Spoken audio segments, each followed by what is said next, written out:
Counselling নিয়ে অনেকেরই অনেক রকম প্রশ্ন থাকে, অনেকের অনেক রকম ধারণা থাকে, এবং যা কিছু আমাদের ধারণা তা যে সবসময় সবটা সত্যি হয় তা কিন্তু নয়।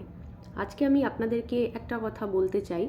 যারা অলরেডি কাউন্সেলিং কোনো কারণে করিয়েছেন তারা এটা জানবেন।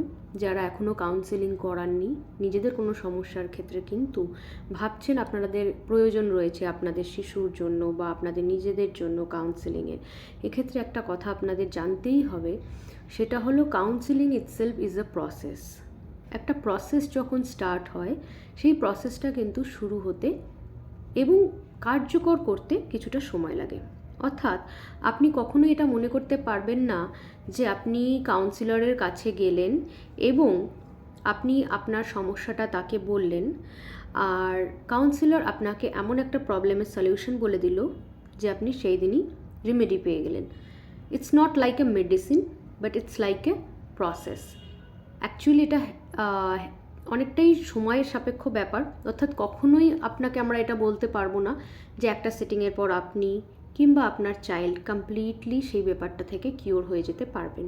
তো অবশ্যই যার কাছেই যান না কেন আপনার হেল্পের জন্য, সেই কাউন্সেলিংয়ের জন্য যাওয়ার আগে আপনি মেন্টালি এটুকু নিজেকে ভাববেন যে এই যে সমস্যাটার মধ্যে দিয়ে আপনি কিংবা আপনার সন্তান যাচ্ছে সেটা তো একবারে কখনোই হয়নি।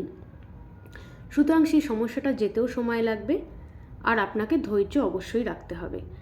যেহেতু এটা কোনো ওষুধ বা মেডিসিনের থ্রু হয় না, it's not like a pain killer, it's like a process, it's like a behavioural therapy. So you should have to keep patience, আর ধীরে ধীরে এই প্রসেসটা হবে। তো এইভাবেই আপনি নিজেকে মেন্টালি প্রিপেয়ার করুন, তবেই আপনি কিন্তু নিজের চেঞ্জেস নিজে বুঝতে পারবেন, এবং আপনি নিজে যতটা তৎপর হবেন ততটা বেশি আপনি ইফেক্টিভ রেজাল্টস পাবেন।